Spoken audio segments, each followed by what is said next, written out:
na banda ko na bino na baetando ike bozolanda o ezali momu na bino comme Mesano Bob Bukasa autrement dit la rose bozota l'émission na bino bolinga makasi. Que demande le peuple?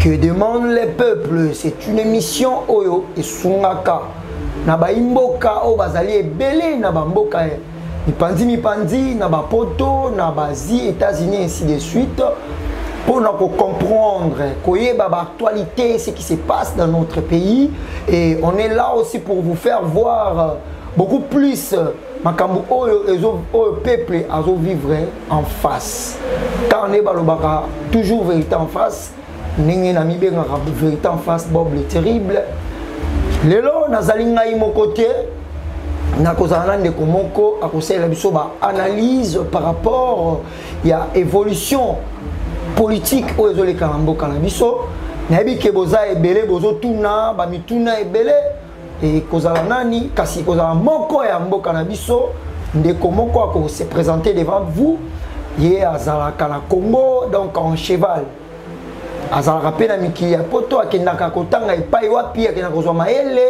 o etali ya politique to ba formation ebele oyo koloba awa kasi lelo azaki vraiment déterminé parce que il m'a beaucoup dérangé nanzela ya singa alobi il faut aloba parce que akoyi kotika te peuple to bandeko na ye ba congolais ba nyokoma ndenge ya zomonela ezosala ye pasi il a vraiment la rage et na ko présenter bino ye bon mona ye sans plus tarder na pesi yombote ndeko na ngai Edi.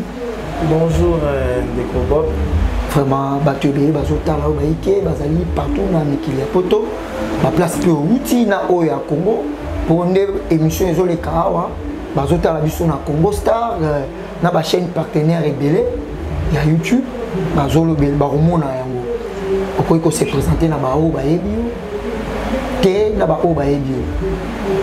Merci mingi ndeko Bob pour la parole au Pessingaï. Merci pour la opportunité au Pessingaï na kolobana plateau ya que demande le peuple. Ngai comme on a Edi Kambao, nazali médecin de formation et de profession et nazali pe militant ya parti socialiste ya République démocratique du Congo. Oui, nazali parti où ils ont lutté pour la droit de la population congolaise.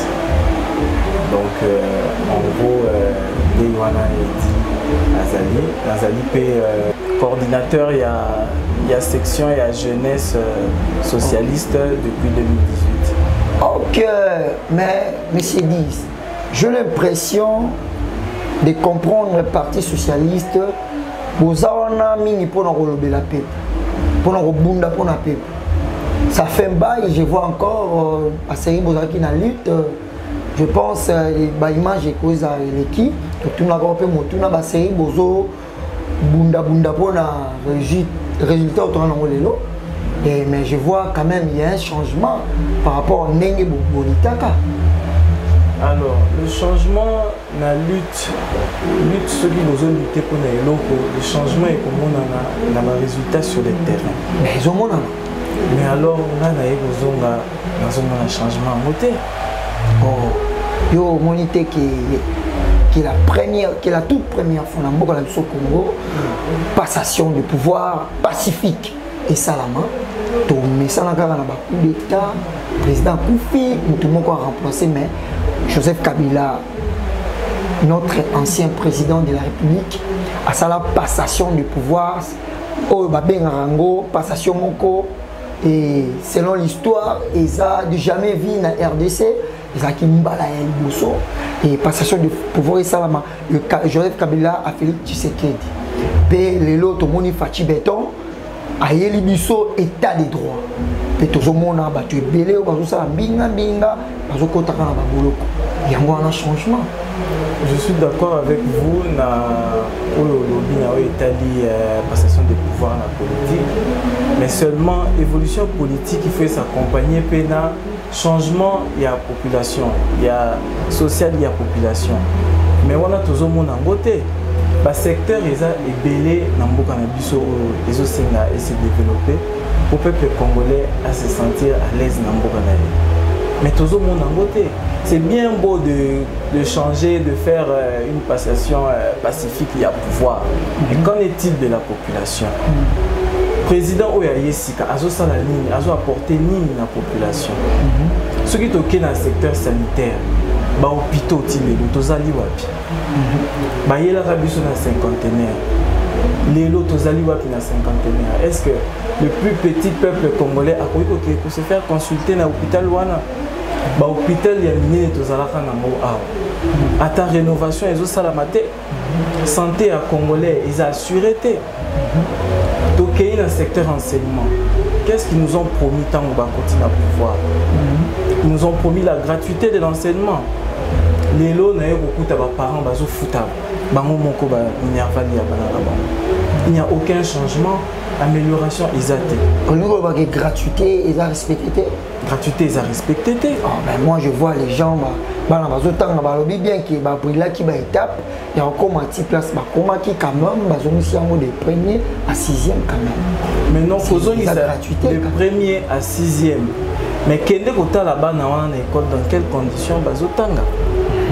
Ba prof bazo réclamer na ba parents.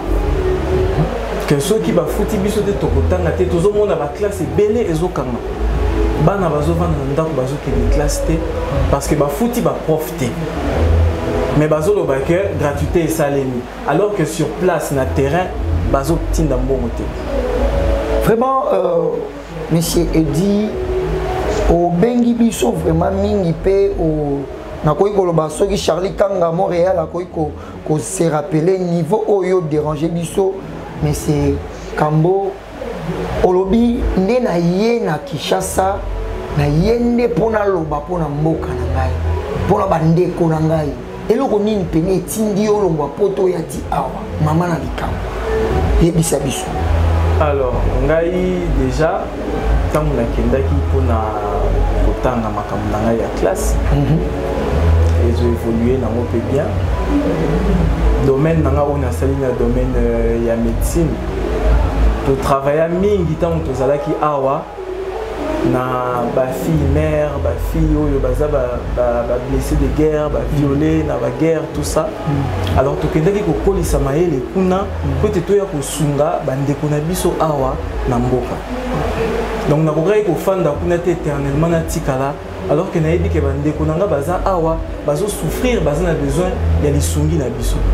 Nde yango netinda kingana ya kozonga lisusu pona poursuivre combat oyo to bandaki déjà avant la guerre.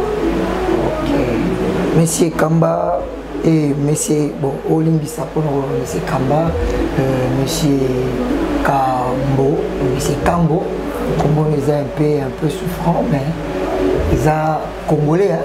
Oui. Monsieur Kambo. Na comprendre ba dire na yo critique nini oyo zalango par rapport à la politicien na biso. Alors ceux qui totali ba politicien na biso les premiers politiciens faut total a déjà yemoko le président de la République. Ah yo vanika na chef de l'état. Pour yende mutifo a guider politique ya mboka. Nazo guider bien. Azo guider bien aux assure. Ouais. Yo pesanga ya. Beta babo la biso place ni yo moni rezali ndeba o evandi wapi. Chaîne na yo ebi ke tolandaka chaîne na yo place tozali. Ouais. Tolandaka ba émission na yo. Tomona bolakisa biso pour une certaine coalition. Ouais. Lelo ezali wapi. Bon, bah les bloquer chef de l'état ya bazo me mango ya ndenge nini. Est-ce que vous êtes sûr que vous allez bloquer chef de l'état? Parce que politique oyo bazo sala lelo. Quelle idéologie est dans la politique? Nous avons constaté instabilité dans la politique comme pas possible. Il y a une transhumance politique dans ce pays qu'on ne sait pas décrire. Aujourd'hui, on a des politiciens qui quittent d'un parti à l'autre du jour au lendemain. Ils ont intérêt dans le alors que la population est en souffrance. Mais c'est quel genre de politique que nous avons mené dans le C'est pas possible. Mais c'est dit Kambo. Baloba Kaka qui veut noyer son chien, la crise de rage.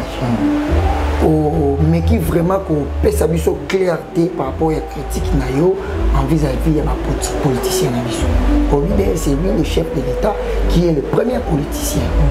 Alors, selon nous, n'habitez cause pour ngate, ngapena pour yote, tous appelés pour yete. Mais quand même, à même les biso au babengi état de droit où ils allaient quitter la politique na biso ezaki bana ya baya ba intouchable bazalaki tomoni nani directeur de cabinet na ye comme exemple mutabeki ko tambo na libenga ya mboka à côté c'est mon pandi pe tomoni ainsi de suite mais eloko moko te ya mabe ya ko critiquer pas na ye sale mais état de droit au zolobela wana il faut émonana ce qui est la justice. Qu'est-ce que la justice yamboko ezosala? Tous les gens bateau bazokanga bazobima, ce sont les mêmes personnes. Exemple un monsieur comme Joseph Kabila. Avec tout ce qu'il y a comme loi sur l'enrichissement illicite, bon union sur OEAZU pendant zakina pouvoir na Congo. Comment mutwana pour tika na kimia na mboka oyo alors que vous avez dit que IGF ezo sala musala état des droits yango wana. Mais état des droits yango ekanga batu oyo biso to lingi ba futa masumu na bango. Mais selon la constitution la biso dans mususu et sengité ba kangai. Non mais t'as que ancien chef de l'État tant musu ba PC moi privilège moko ya kovana na kimia. Mais ce qui n'a mutuana, bozo pesa exemple té. Si on a petit peuple to bosuka.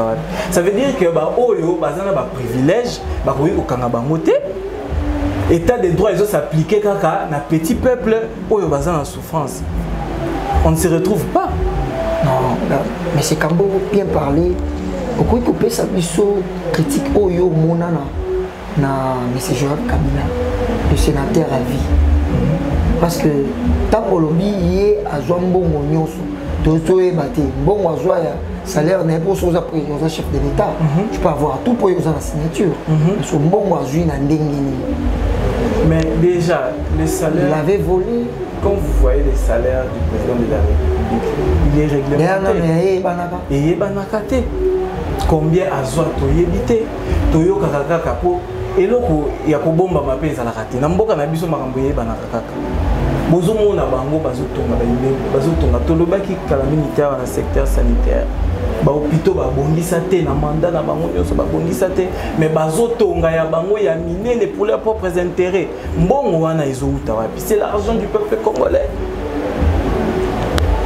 vraiment monsieur Kambo et le Congo na moni mususu pas na yo eza vraiment tu as la souci à peuple congolais kasi message moko côté le biso awa na maman na biso Kapimbouyi ye azali na France atinde biso message oyo alobaki soki to yambi yo to tuna oyo alobi toyoka yo ozala militant ya parti socialiste ya Daniel Mwananteba il paraît-il que bokabwana bopanzana donc c'est comme si bo bandaka lit ensemble mais eloko ni esa ke bo panzana bino parti na bino boyoka la raté na makambo etali ligneo poye comment na pour chef de l'État to ba dispatch misala po bino ba Taliban na bolinga koye ba peso mon ministère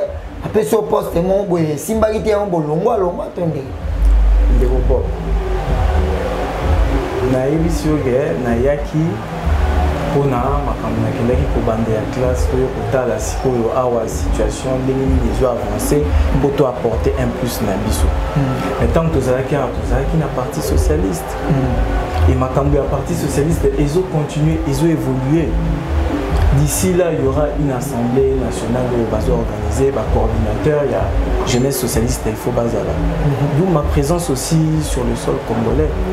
Mais parti socialiste, ils ont parti à Daniel Mwananteba, ils ont Daniel Mwananteba.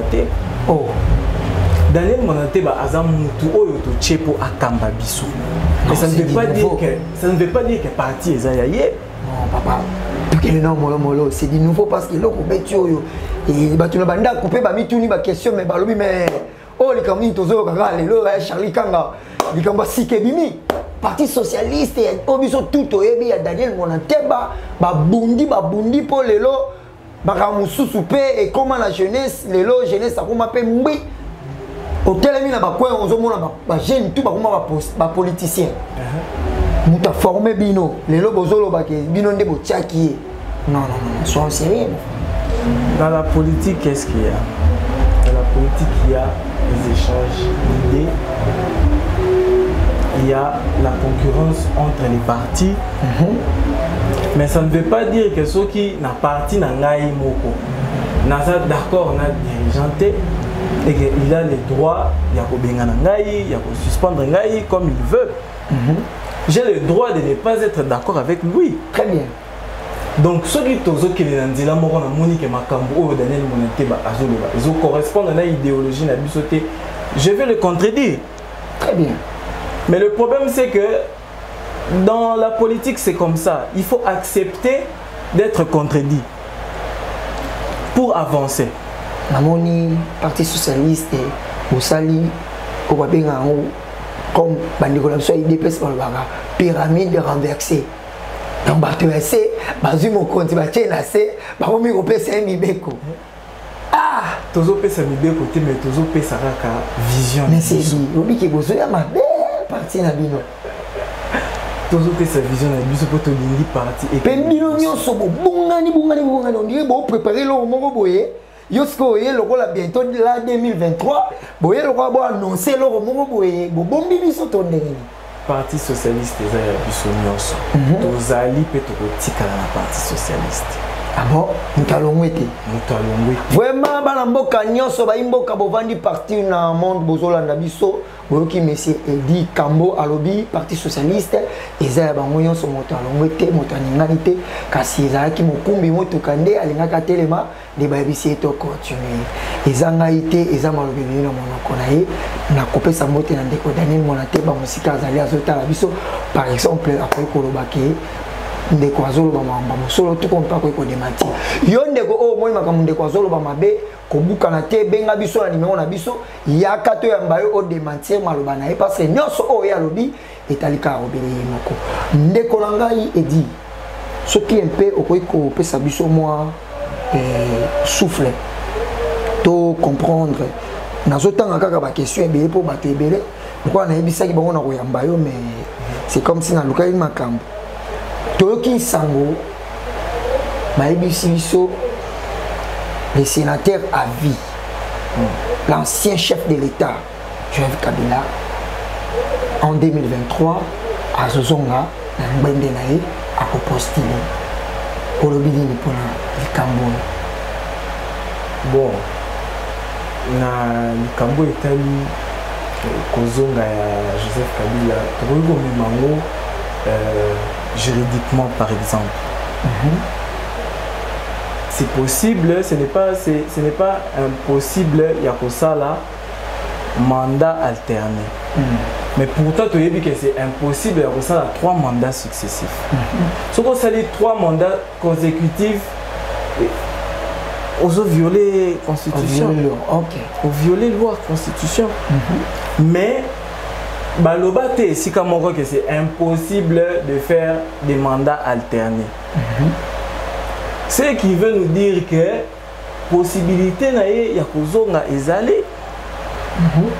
Eza possible. Yoza pour azonga. On a kozala pour azonga te. C'est ça qui aussi ko. Batunyo bo. Mais c'est dit yo nem to ko sala ki. Mais c'est Joseph Kabila zonga mbendene ko sala ni. Ngai Edi Kamba où je vous dis, naza parmi bateau signé et bakoma pétition contre Joseph Kabila pour na ba acte sur ba crime à sala pendant pouvoir na na mboka o. Tokoi continuer makambwana et se reproduire na mboka. Nde yango les autres tinda biso tomi tuna. Est-ce que ba coalition oyo ba salaki avec Félix ils ont toujours en marche tôt. Ils ont vraiment ya kokatana ndenge bazolinga kolakisa biso na TV que ils ya kokatana. Wana c'est katana. Jusque wapi mais toyebi na ba coulisses na bango qu'est-ce que bazo préparer? Toyebi te. On ne sait pas ba signer ba biloko ba contrat na bango batu bazala te bango ba yeli passe bazo kende. C'est quand tout le monde comme si siège wana kiti wana Félix Avandeli on dirait zo chauffele en moto. Oh. Tikabo. Pour tozo comprendre te. Parce que tant où il fallait évolution ezala. Mais tout le monde a que même Makambango ezala qui avant, ils ont continué, ils ont se répété. Changement, ils ont mon anaté. On dirait que c'est la même personne, mais sous une autre image. Oh, tout le monde comprend. Mais c'est comme si nous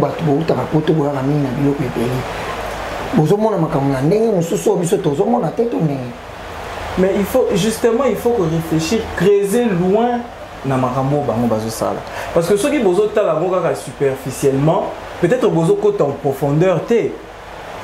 Bozo comprendre makambo yo, ils ont ça les mater en coulisses. Parce que ba possibilité eza ebele ndenge tolobeli ba mandat alterné wana. Akoki koyana ndenge mususu tozomona mwasi na ye awa. Kosala ba action epai. C'est bien to boité. Mais ba mbongo bazo bimisa kotonga ba immeuble kosala ba nini, est-ce que ce n'est pas pour préparer le retour? C'est ça la grande question. Parce qu'au contexte politique na yo, le contexte politique à l'élo, nous allons soutenir projet à Nani. Donc, candidat Nani au Yozo Linga, au candidature à Nani au Yoro préféré, et ça en 2023. Bon, et ça la Félix Tshisekedi, Baluka Mutumsu, Martin Fayou, jusqu'à présent, Martin Fayou nous a réclamé la vérité des yeux. À dire vrai, Nicolas Lelo est en passé sincèrement pour sortir dans beaucoup de pour se décider pour voter pour les politiciens les politiciens dans beaucoup de promesses qu'il est qui donc bakokota na pouvoir intérêt na bango moko nde bazotalela intérêt ba collaborateur na bango moko nde bazotalela. Monsieur Fayulu a une revendication naie la vérité des urnes. Pour nous, pour moi, il faut Atika Mpandi. Pour nous, ici, toyeba déjà. Vérité oyebia, toyebi yango que Fayulu a gagné l'élection. Toyebi yango. C'est sûr. Toyebi yango ba preuve mais Église catholique binisa ba preuve. Mais Sénat. Tout le Sénat est Séni. Na Cour constitutionnelle. Confirmant que Félix Tshisekedi a gagné l'élection. Mais Bolanda, l'interview, il a fallu lutter comment il a contesté, il a condamné la Cour constitutionnelle qui a entériné le résultat. Parce que M. Corneille Nanga, pourquoi publier le résultat bureau par bureau? Voilà, il y a un qui a gagné qui pouvoir éligible et Zakifar, tout le monde a vu et la Cour constitutionnelle a confirmé. Donc, voilà, ça n'engage que vous. Ça n'engage que moi. Yangwana, Nazolo Baker, pour Nangaï, politique, il faut vraiment bien réfléchir pour nous voter. C'est vrai que M. Fayulu a suivi la population Mingi, mais Mingi peut batika qui est parce que tous les complaisance congolais, c'est sentiment et la kabiso Mingi, pour moi Congolais dans la place chola. Or M. Fayulu azam mutumoko a ses cartes Mingi vraiment de la droiture. Makambu ya mbongo ya koyiba, il n'est pas dans ça. Mais Congolais sont dans la place chola. Au moment où a se détourné na mutu oyo azaki komema na bosolo accueilli pas ya mutu ya lokuta. Donc, les lots pour Nangaï, je ne peux pas koyebisa clairement ce qui l'a dirigé vers Nani, mais tous autres là dans les mais c'est pas où tant que le bien dans ma camotali, cocotte sali bien na maboko à l'état, il y a ça la rangote, mais à travailler peine à bateau, bobenga mibi, à travailler là, mais c'est Joël Kabila. Mais dans Kimbuta, Tilelo, mais c'est André Kimbuta, Yaya Sengakaye, Nani, comment dirais-je? Il m'a tapé ça, mais c'est André Kimbuta, place où on a comment gouverner. Aliaka Kanyaka. Kanyaka Bandaka là. Justement, tant que nous sommes partis socialistes, nous voulons le changement. pour changer ma cambo, il faut que tu où il est qui dans le passé. Pour voir il faut qu'on corriger par rapport à le passé pour avancer. Donc, Lélo, M. Fayulu Azolo, combat à la Mouka, c'est quoi? C'est la dignité du peuple congolais.